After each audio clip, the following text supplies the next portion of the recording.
Good morning students. बेटा today that is 12th जनवरी और +2 class ਦਾ ਅੱਜ ਆਪਾਂ very important chapter cash flow statement start ਕਰਨ ਜਾ ਰਹੇ ਹਾਂ। ਬੇਟਾ ਤੁਹਾਡਾ ਲਾਸਟ ਚੈਪਟਰ ਹੈ ਇਸ ਅਕਾਊਂਟਸ ਦਾ, ਮਤਲਬ ਤੁਹਾਡੇ ਬੁੱਕ ਦੇ ਵਿੱਚ, ਠੀਕ ਹੈ। ਤੇ ਇਸ ਚੈਪਟਰ ਦੇ ਵਿੱਚੋਂ ਲੌਂਗ ਸ਼ਾਰਟ ਵੈਰੀ ਸ਼ਾਰਟ ਸਾਰੀ ਮਤਲਬ ਕਵਰ ਅਪ ਹੋਣ ਦੀ ਪੋਸੀਬਿਲਿਟੀ ਹੁੰਦੀ ਹੈ, ਤੇ ਇਹਨੂੰ ਬਹੁਤ ਧਿਆਨ ਨਾਲ ਕਰਨਾ ਗਾ।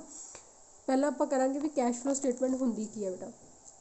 ਕੈਸ਼ ਫਲੋ ਇੱਕ ਅਜਿਹੀ ਸਟੇਟਮੈਂਟ ਹੁੰਦੀ ਹੈ ਜਿਹਦੇ ਵਿੱਚ ਜਿਹੜੀ ਸਟੇਟਮੈਂਟ ਸਾਨੂੰ ਕੈਸ਼ ਇਨਫਲੋ ਅਤੇ ਕੈਸ਼ ਆਊਟਫਲੋ ਬਾਰੇ ਪਤਾ ਲੱਗਦਾ ਹੈ। ਇਹ ਇੱਕ ਫਰਮ ਦੇ ਵਿੱਚ ਕਿੰਨਾ ਕੈਸ਼ ਇਨਫਲੋ ਹੋਇਆ ਅਤੇ ਕਿੰਨਾ ਆਊਟਫਲੋ ਹੋਇਆ, ਉਸ ਵਾਸਤੇ ਇੱਕ ਸਟੇਟਮੈਂਟ ਤਿਆਰ ਕੀਤੀ ਜਾਂਦੀ ਹੈ ਜਿਹਨੂੰ ਆਪਾਂ ਕੈਸ਼ ਫਲੋ ਸਟੇਟਮੈਂਟ ਕਹਿੰਦੇ ਹਾਂ।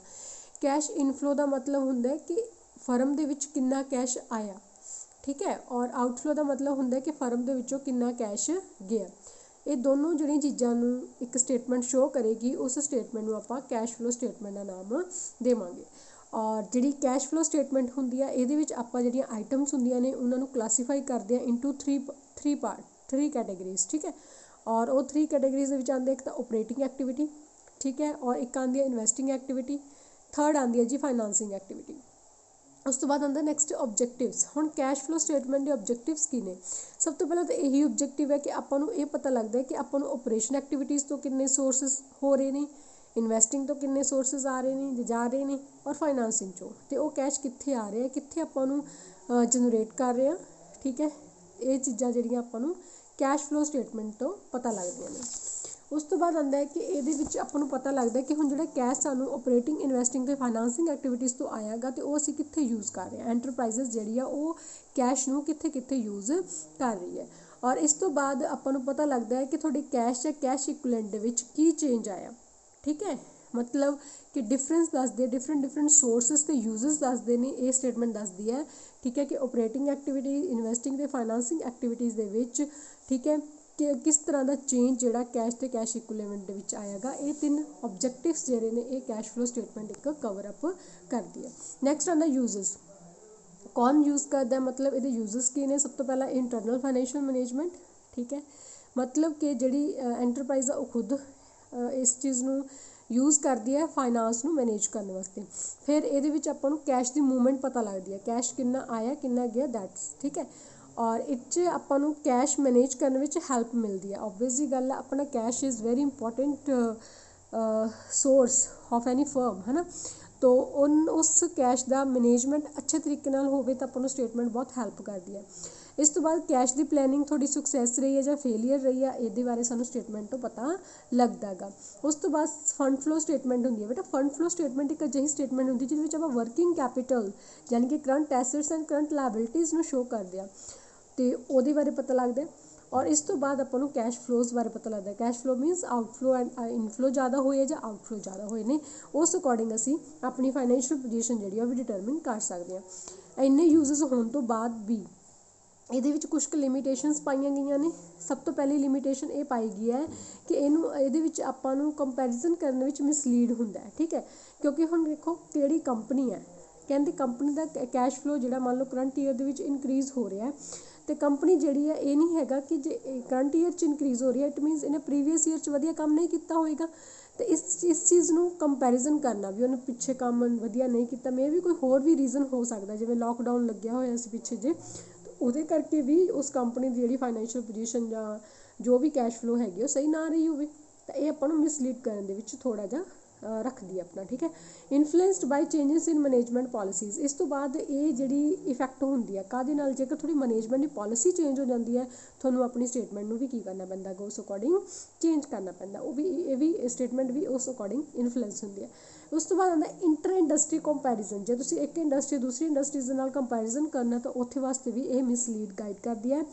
ਔਰ can't be equated with income statement. ਜੇ ਤੁਸੀਂ ਕਹੋ ਵੀ ਕੈਸ਼ ਫਲੋ ਸਟੇਟਮੈਂਟ ਨੂੰ ਇਨਕਮ ਸਟੇਟਮੈਂਟ ਦੇ ਬਰਾਬਰ ਰੱਖਿਆ ਜਾ ਸਕਦਾ ਹੈ, ਇਟ ਇਜ਼ ਨਾਟ ਪੋਸੀਬਲ, ਇਹ ਚੀਜ਼ ਨਹੀਂ ਹੋ ਸਕਦੀ। ਕਹਿੰਦੇ ਨਾਟ ਅ ਰਿਪਲੇਸਮੈਂਟ ਆਫ ਅਦਰ ਸਟੇਟਮੈਂਟ। ਇਹ ਕੈਸ਼ ਫਲੋ ਜਿਹੜੀ ਕਿਸੇ ਦੀ ਵੀ ਰਿਪਲੇਸਮੈਂਟ ਨਹੀਂ ਹੈਗੀ। ਇਹਦਾ ਮਤਲਬ ਇਹ ਜੇ ਤੁਸੀਂ ਕਹੋ ਵੀ ਕੈਸ਼ ਬੁੱਕ ਬਣਾ ਲਈ ਤਾਂ ਕੈਸ਼ ਫਲੋ ਸਟੇਟਮੈਂਟ ਬਣ ਜਾਏਗੀ, ਨਹੀਂ। ਕੈਸ਼ ਫਲੋ ਸਟੇਟਮੈਂਟ ਜਿਹੜੀ ਹੈ ਇਹ ਆਪਣੇ ਆਪ 'ਚ ਹੀ ਆਪਣੀ ਇੱਕ ਆਇਡੈਂਟੀਟੀ ਰੱਖਦੀ ਹੈ, ਕਿਸੇ ਹੋਰ ਸਟੇਟਮੈਂਟ ਨੂੰ ਰਿਪਲੇਸ ਨਹੀਂ ਕਰਦੀ ਹੈਗੀ, ਠੀਕ ਹੈ। ਇਹ ਹੈਗੀਆਂ ਕੁਛ ਕੁ ਮਤਲਬ ਥਿਊਰੀ ਦੇ ਪਾਰਟਸ। ਇਸ ਤੋਂ ਬਾਅਦ ਜਿਹੜਾ ਮੈਂ ਤੁਹਾਨੂੰ ਮੇਨ ਕਰਵਾਉਣ ਲੱਗੀ ਹਾਂ ਉਹ ਹੈਗਾ ਗਾ ਥੋੜ੍ਹਾ ਮਤਲਬ ਜੋ ਨੂਮੈਰੀਕਲ 'ਚ ਵੀ ਕੰਮ ਆਏਗਾ ਔਰ ਥਿਊਰੀ 'ਚ ਤਾਂ ਆਉਣਾ ਹੀ ਆਉਣਾ। कैश फ्लो स्टेटमेंट ਦੇ ਵਿੱਚ मैं फर्स्ट पॉइंट नोट किया है कि ये ਜਿਹੜੀ ਆ ਆਪਾਂ अकाउंटिंग स्टैंडर्ड 3 ਦੇ अंडर बनाने ਆ। ਜਿਹੜੀ कैश फ्लो स्टेटमेंट है अपने इंडियन अकाउंटिंग स्टैंडर्ड्स बने हुए ने बेटा, ਉਹਦੇ 3 ਰਿਵਾਈਜ਼ਡ ਸਟੈਂਡਰਡ ਹੈ, ਉਹਦੇ ਅੰਡਰ ਆਪਾਂ ਇਹਨੂੰ ਕੈਸ਼ ਫਲੋ ਸਟੇਟਮੈਂਟ ਨੂੰ ਬਣਾਉਂਦੇ ਹਾਂ। ਔਰ ਇਹਨੂੰ ਬਣਾਉਣ ਦੇ ਆਪਣੇ ਕੋਲ 2 ਮੈਥਡਸ ਹੁੰਦੇ ਨੇ ਬੇਟਾ, direct method and indirect method. ਜਿਹੜਾ ਡਾਇਰੈਕਟ ਮੈਥਡ ਹੈ ਤੁਹਾਡੇ ਸਿਲੇਬਸ 'ਚ ਨਹੀਂ ਹੈਗਾ ਬੇਟਾ, ਠੀਕ ਹੈ, ਔਰ ਜਿਹੜਾ ਇਨਡਾਇਰੈਕਟ ਮੈਥਡ ਹੈ ਇਹ ਤੁਹਾਡੇ ਸਿਲੇਬਸ ਦੇ ਵਿੱਚ ਹੈ। ਫਿਰ ਆਉਂਦਾ ਕੈਸ਼ ਫਲੋ ਸਟੇਟਮੈਂਟ ਨੂੰ ਆਪਾਂ 3 ਪਾਰਟਸ 'ਚ ਡਿਵਾਈਡ ਕਰਦੇ ਹਾਂ, ਜਿਵੇਂ ਪਹਿਲਾਂ ਹੀ ਪੜ੍ਹ ਚੁੱਕੇ ਹਾਂ।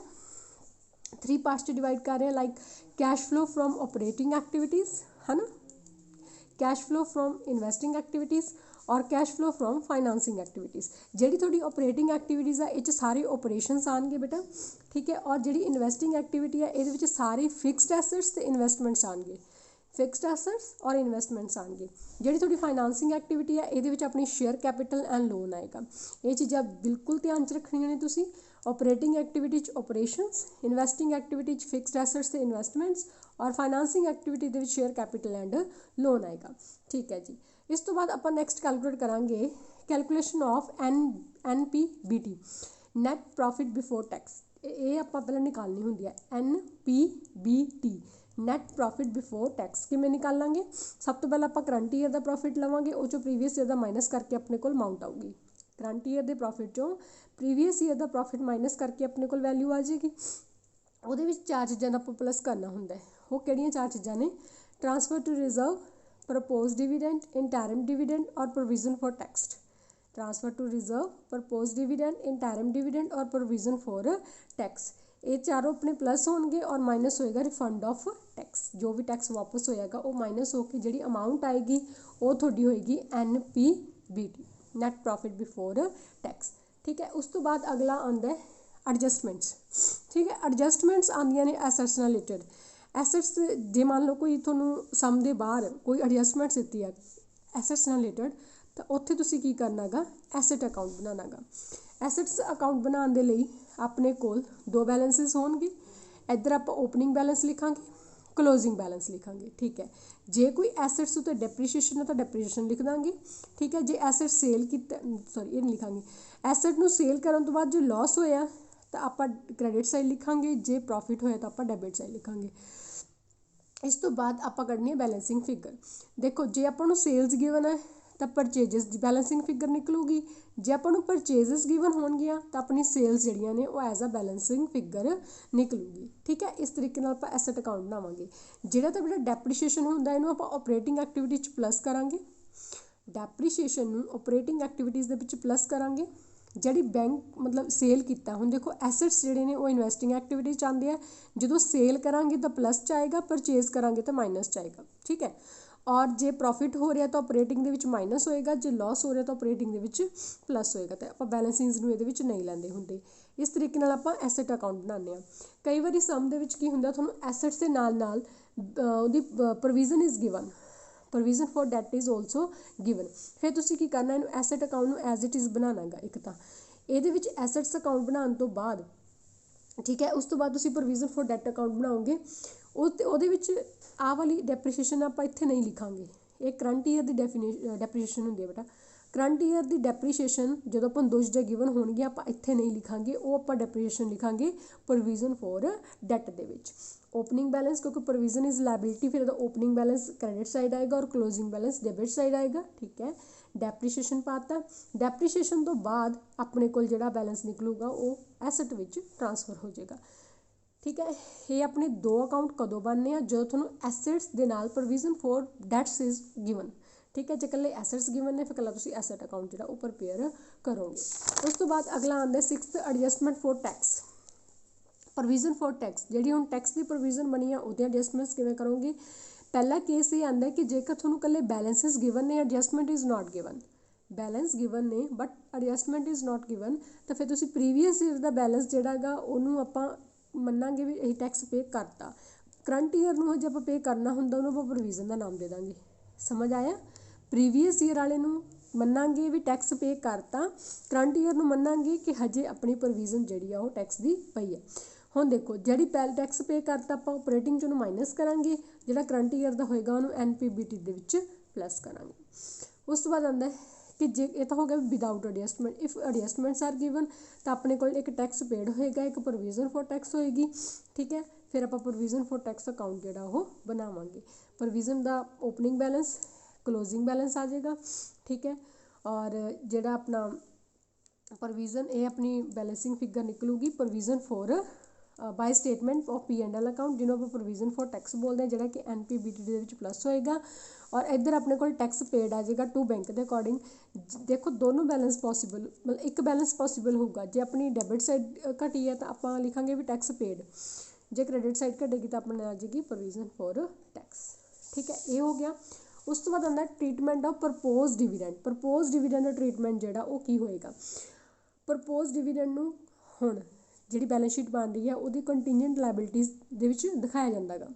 ਤੁਹਾਨੂੰ क्वेश्चन भी आया ਹੋਇਆ ਸੀ शायद पेपर ਦੇ ਵਿੱਚ हाँ ਜਿਹੜੇ ਹੁਣ ਹੋ ਕੇ ਹਟੇ ਨੇ। प्रपोज डिविडेंड ਜਿਹੜਾ कंटीजेंट लाइबिलिटीज़ ਦੇ ਵਿੱਚ ਦਿਖਾਇਆ ਜਾਂਦਾ ਗਾ। ਹੁਣ ਇਹਦੇ ਦੋ ਬੈਲੈਂਸਿਸ ਹੋਣਗੇ, ਪ੍ਰੀਵੀਅਸ ਈਅਰ ਦਾ ਔਰ ਕਰੰਟ ਈਅਰ ਦਾ। ਜਿਹੜਾ ਕਰੰਟ ਈਅਰ ਦਾ ਇਹਦਾ ਬਿਲਕੁਲ ਤੁਸੀਂ ਇਗਨੋਰ ਕਰ ਦੇਣਾ, ਇਹਦੀ ਕੋਈ ਐਡਜਸਟਮੈਂਟ ਨਹੀਂ ਹੋਏਗੀ। ਪ੍ਰੀਵੀਅਸ ਈਅਰ ਨੂੰ ਆਪਾਂ डिविडेंड पेड ਮੰਨਾਂਗੇ, ਠੀਕ ਹੈ।